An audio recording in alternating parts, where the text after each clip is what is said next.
ప్రార్థనలో ప్రతి ఒక్కరి పైన దేవునికి సువార్త భారము ఉన్నది. దేవునికి స్తోత్రం. ఉందా లేదా? మర్చిపోయారా? ఏం చెప్పుకున్నాం శనివారం నాడు వాక్యం? మా సబ్జెక్ట్ ఏంటి?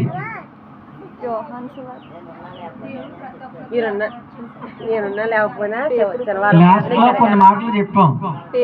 మీరు అడిగిన ప్రశ్నలకి జవాబు చెప్పి తర్వాత లాస్ట్ లో కొన్ని మాటలు చెప్పాం.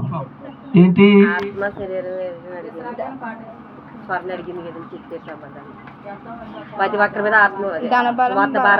లాస్ట్ లో ఒక వాక్యం చూపించాను కదమ్మా. ఏంటి? మనిషికి ధన బలం ఉంటుంది. అది దేవుని స్తోత్రం. మనిషికి గర్వం దేని బట్టి వస్తుందని చెప్పాం? ఏమ్మా? బలాన్ని మొట్టమొదటిగా ఏమని చెప్పుకున్నాం? బలాన్ని బట్టి మనిషికి గర్వం వస్తుంది. రెండవది ఏంటి? నిన్నగా ఒక్కరోజు గ్యాప్ వచ్చింది అంతే. సరే, ఒకరోజు గ్యాప్ వచ్చింది, మర్చిపోయాం అంతే. రేపు పొద్దున్న బైబిల్ తగలెట్టేస్తారు. అర్థమైందా? ఒక ఆయన సువార్తకి వెళ్తే సువార్త ప్రకటిస్తూ ఉంటుంటే అతన్ని బలవంతంగా ఇంట్లో తీసుకెళ్ళి నేలకు ముక్కు రాయించి, అర్థమైందండి, అతన్ని కొట్టబోయి అతన్ని దూషించి అతన్ని ఏం చేస్తారంటే మరి అతన్ని నానా రకమైనటువంటి భాషలో మాట్లాడి దూషించి అతనికి బొట్టు పెట్టి వాళ్ళ దేవుడిని స్మరించమని చెప్పి బలవంతంగా స్మరింపజేశారు. అంటే రాబోయేటువంటి రోజుల్లో దేవుడు చెప్పాడు, నా వాక్యము కరువైపోతుంది, నా హృదయంలో వ్రాసుకున్నానంటాడు. పలక మీద ఉన్న ఉపయోగం లేదు, బైబిల్లో ఉన్న ఉపయోగం లేదు. ఎక్కడుండాలి ఈ మ్యాటర్ అంతా? అమ్మా ఎక్కడుండాలి? ప్రసన్న గారు, మన హృదయంలో ఉండాలి. కాబట్టి శనివారం నాడు ఏం చెప్పుకున్నామండి? మనుష్యుడు దేన్ని గర్విస్తాడు? మనిషి యొక్క బలాన్ని బట్టి, మనిషి యొక్క శక్తిని బట్టి, వెనకాల ఉన్నటువంటి జనాన్ని చూసి గర్విస్తాడు. రెండవది ధనాన్ని చూసి గర్విస్తాడు. నాకు ధనం ఉంది, నేను ధనవృద్ధి చేసుకున్నాను, నాకు ధనం ఉంది, నాకేం పర్వాలేదులే అని అనుకుంటాడు. మూడవది ఏంటి? తన యొక్క సొంత నీతిని బట్టి, నేనే నీతిమంతుడను, నేనే భక్తిపరుడను, నేనే గొప్ప అయినటువంటి వ్యక్తిని, ఈ లోకంలో నాకంటే గొప్ప వాళ్ళు ఎవరు కూడా లేరు అనేటువంటి అహంకారంతో మనిషి జీవిస్తాడని చెప్పుకున్నాం. దేవునికి స్తోత్రం. ఇంకో మాట ఏంటి? అందాన్ని బట్టి, శరీర యొక్క రంగుని బట్టి, నేను బాగా తెల్లగా ఉన్నాను కదా వాళ్ళకి అంతే, వాళ్ళకంటే నేను చాలా అందంగా ఉన్నాను కదా అని కూడా మనిషి ఏం చేస్తాడండి? గర్విస్తాడు. ఈ గర్వాలు ఏమి కూడా మనిషిలో ఉండకూడదని యేసుప్రభువు చెప్తా ఉన్నారు. దేవునికి స్తోత్రం. శక్తిని బట్టి గాని, బలాన్ని బట్టి గాని, ధనాన్ని బట్టి గాని, సొంత నీతిని బట్టి గాని, అందాన్ని బట్టి గాని, అంతస్తులను బట్టి గాని మనిషి గర్వంగా ఉంటే దేవుడు ఏం చేశాడండి? అతను ఏం చేశాడు? ఎవరు అతను? గొలియాతు. దేవుని స్తోత్రం. గొలియాతు ఏం చేశాడు? దేవుడు మట్టి కనిపించేశాడు. పొట్టివాడైనటువంటి దావీదు, పొట్టిగా ఉన్నటువంటి శక్తి లేనటువంటి వ్యక్తి, బలవంతుడైన తాడి చెట్లో సగం ఉన్నటువంటి వ్యక్తిని ఏం చేశాడండి? నేలకు పడగొట్టాడు.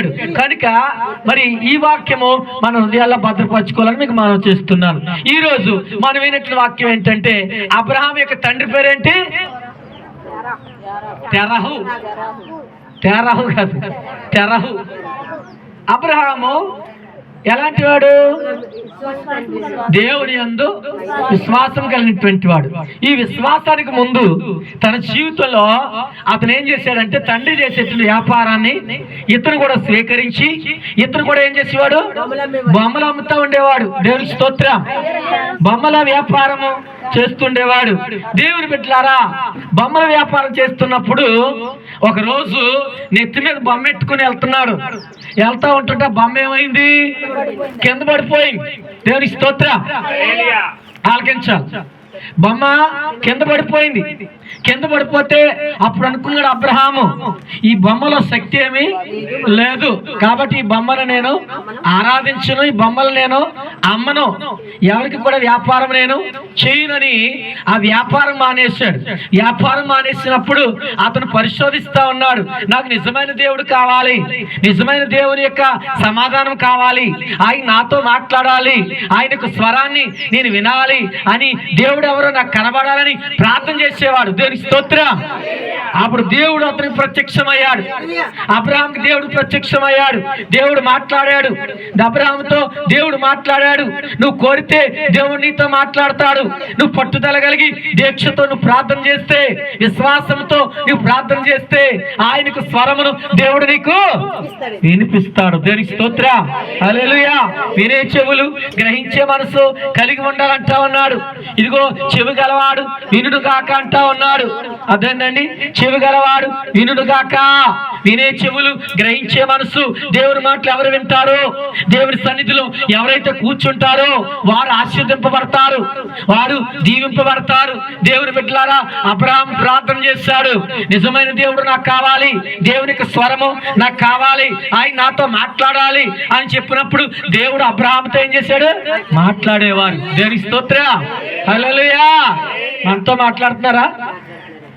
దేవుడు మనతో మాట్లాడుతున్నారు. ఆయన ఆది యందు వాక్యం ఉండను, వాక్యం దేవుని యొద్ద ఉండను, ఆ వాక్యమే శరీరధారి కృపా సత్య సంపూర్ణుడిగా మన మధ్య నివసించెను. నీ వాక్యము నా పాదములకు దీపము, నా త్రోవకు వెలుగును. నీ వాక్యమే నన్ను నడిపిస్తా ఉంది, నీ వాక్యమే నన్ను నడిపిస్తా ఉంది, నన్ను బలపరుస్తా ఉందని భక్తుడు చెప్తా ఉన్నాడు, దావీదు భక్తుడు.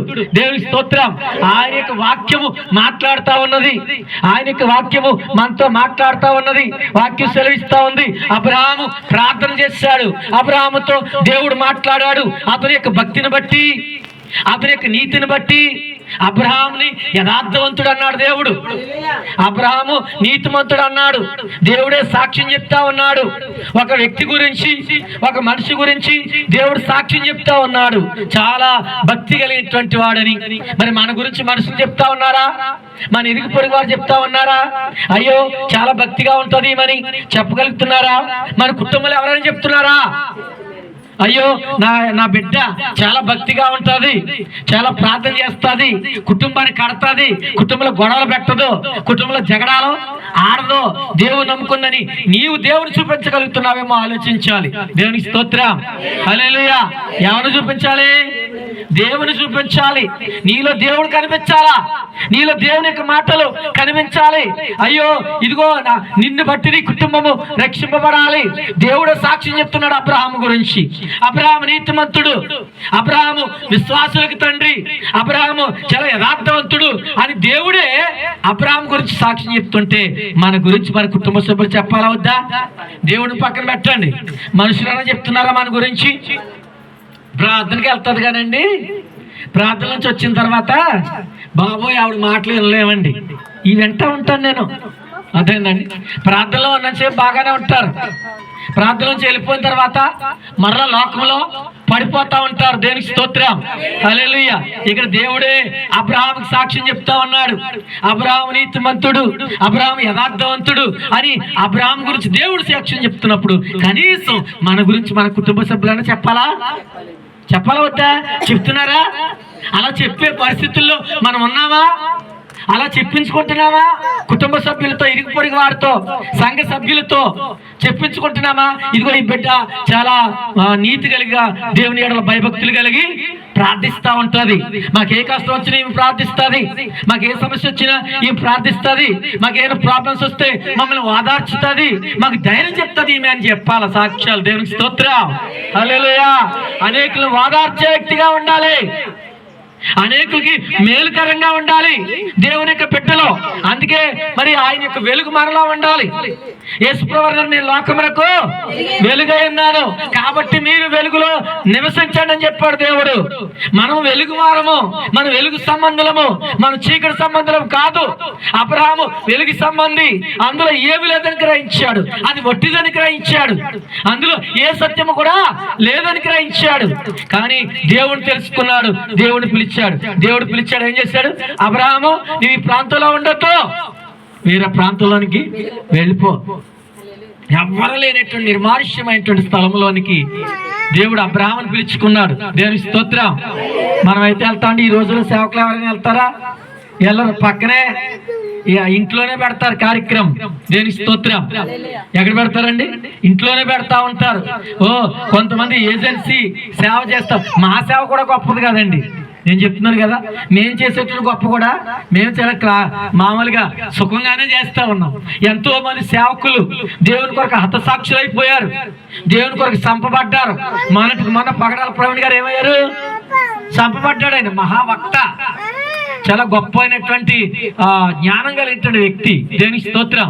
ఎంతో మంది, అందుకే పౌలు భక్తుడు అన్నాడు, బ్రతుకుటి క్రీస్తే చావైతే మేలే. బ్రతికితే నేను క్రీస్తులోనే బ్రతుకుతాను, చచ్చిపోతే దేవుని కోసమే చనిపోతాను. అలాంటి విశ్వాసం కావాలి. దేవునికి స్తోత్రం. హల్లెలూయా. అబ్రహాము దేవుని ఎరిగి దేవుడు చెప్పిన ప్రాంతానికి వెళ్ళినప్పుడు చాలా సంవత్సరాలు అయిపోయింది, చాలా కాలం పిల్లలు లేరు. పిల్లలు లేనప్పుడు ఎవరు పుట్టారు? ఇష్మాయేల్ పుట్టాడు ముందు.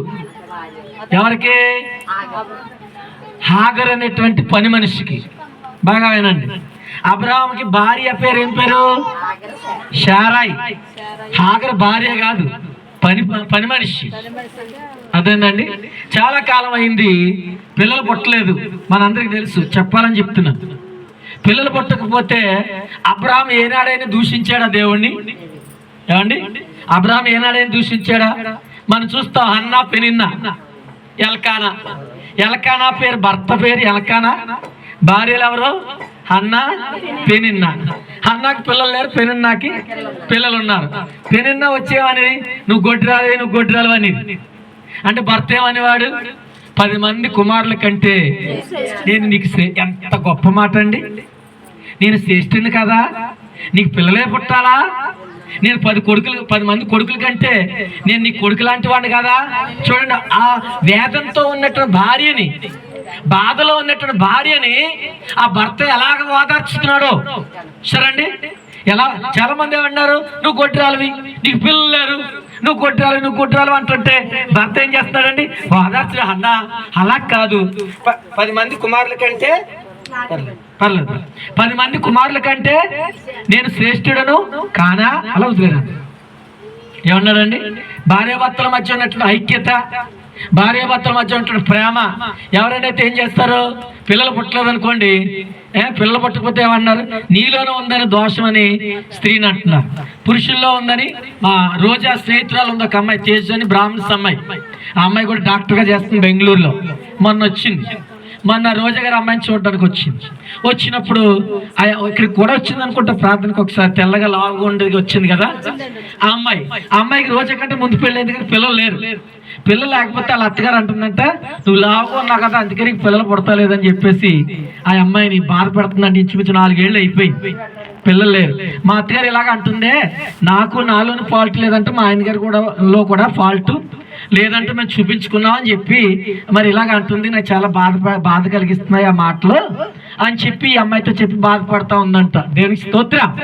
అంటే ఒక మనిషిని బాధ పెట్టే విధంగా ఉండకూడదు. ఈ ఎల్కానా కూడా అనొచ్చు కదా, నీకు పిల్లలు లేరు, నువ్వు గొడ్రాలివి, నేను. కానీ అలాగ అనలేదు. ఏమన్నాడు? 10 మంది కుమారుల కంటే నేను నీకు శ్రేష్ఠుడును కాదా? నువ్వు కుమారులు పిల్లలు అంటా ఉన్నావు, నీకు పిల్లలే కావాలా? నేనున్నాను కదా, నన్నే కుమారుడు అనుకో అని చెప్పి ఎంతో ప్రేమతో తన భర్తతో, తన భార్యతో చెప్తా ఉన్నాడు. దేవునికి స్తోత్రం. దేవుని బిడ్డలారా, అబ్రహాము పని చేసేటువంటి ఆగర్తో వెళ్ళినప్పుడు ఆగర్ని ఎవరు పంపించారు? శారాయి పంపించింది. చూడండి, మళ్ళీ ఇదొక గొడవ. శారాయి పంపించింది, పిల్లలు లేరు కదా, నువ్వు వెళ్ళు, నువ్వు శారతో వెళ్ళిపో, ఆగర్తో వెళ్ళిపోతే నాకు పిల్లలు పుడతారు కదా నీకు, నువ్వు ఆగర్తో వెళ్ళిపో అంటే ఈ అబ్రాహ్మణ వాడు అబ్బాయి అలా కాదు, అది దేవునికి ఇష్టం పని, నేను వెళ్ళను, ఆమెతో నేను వెళ్ళను, దయచేసి నువ్వే నా భార్యవి, నేను నీతో ఉంటానంటే ఈవిడేం చేసింది? నువ్వు వెళ్ళు అని రోజు అంటేది. ఆ పని మనిషి దగ్గరికి వెళ్ళు, నువ్వు గర్భఫలం కావాలి, పిల్లలు కావాలి, నువ్వు అతనేమీ ఇష్టపడలేదు. అయినప్పుడు కూడా అబ్రాహ్మణ ఏం చేసింది? బలవంతంగా పంపించిన తర్వాత ఏమైంది? పిల్లలు పుట్టారు. ఒక ఇష్మాయిల్ అంటే కొడుకు పుట్టాడు. ఎవరికి? పని మనిషి అంటే ఆగరికి. పుట్టిన తర్వాత యజమానురాలు ఎలా కనపడుతుంది? సులకనగా కనపడతా ఉంది. ఈవిడ కూడా అంటుంది, నువ్వు గొడ్రాలివి, నీకు పిల్లలు లేరు, నువ్వు గొడ్రాలివి అని చెప్తా ఉంటుంటే శారా మరలా ఏడ్చింది, ప్రార్థన చేసింది. మరలా దేవుడు ఏం చేశాడు? శారాకి గర్భఫలం ఇచ్చాడు. ఎన్ని సంవత్సరాల్లో?